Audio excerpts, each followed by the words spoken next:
যেহেতু আমরা সবকিছু জেনে গিয়েছি, আমাকে প্ল্যান বিতে যেতে হবে মা। আমি আমার শেহজাদের সাথে থেকে গোপনে ট্রিটমেন্ট চালাবো, যেভাবে হোক আমার শেহজাদকে আমি সুস্থ করে ছাড়বো। আমি সব স্মৃতি ফিরিয়ে আনবো, আমাকে আনতেই হবে।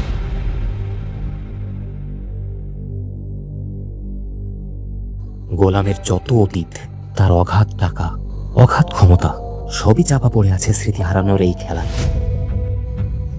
যদি কখনো স্মৃতি ফিরে আসে, কি হবে আমি নিজেও জানি না।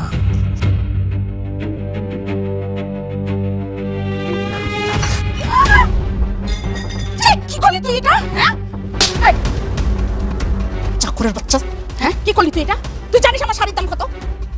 সরি আম্মা, আমি ইচ্ছা করে ফালাইনি, আমি হুজুর খেয়ে ভুলে গেছি, আমার মাফ করে দেন না।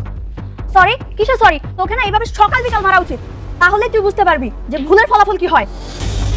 আমার এত দামি শাড়ি এখন এটাকে মন চাচ্ছে স্যান্ডেল না করে। দাঁড়ান, আপনি ওর সাথে এমন ব্যবহার করছেন কেন? কি করেছো? কি করেছে দেখ, আমার এত দামি শাড়ি তারপরে চা ফেলে দিয়েছি। তো কি হয়েছে? এই ছোট্ট একটা ভুলের জন্য আপনার সাথে এমন করবেন? আপনারা কি ভুলে গেছেন ও কিন্তু এই বাড়ির জামাই?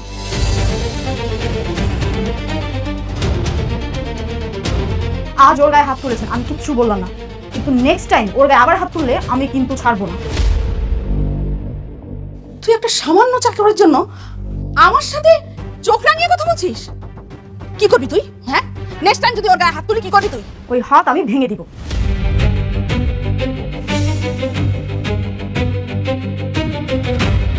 চলো গোলাম।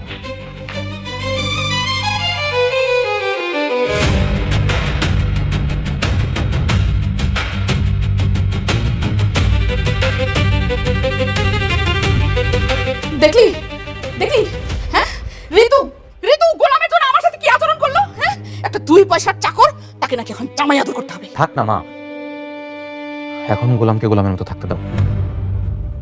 ওখানে চিন্তা করো না, এখন ওর পেছনে লেগো না। কি বলছো তুমি?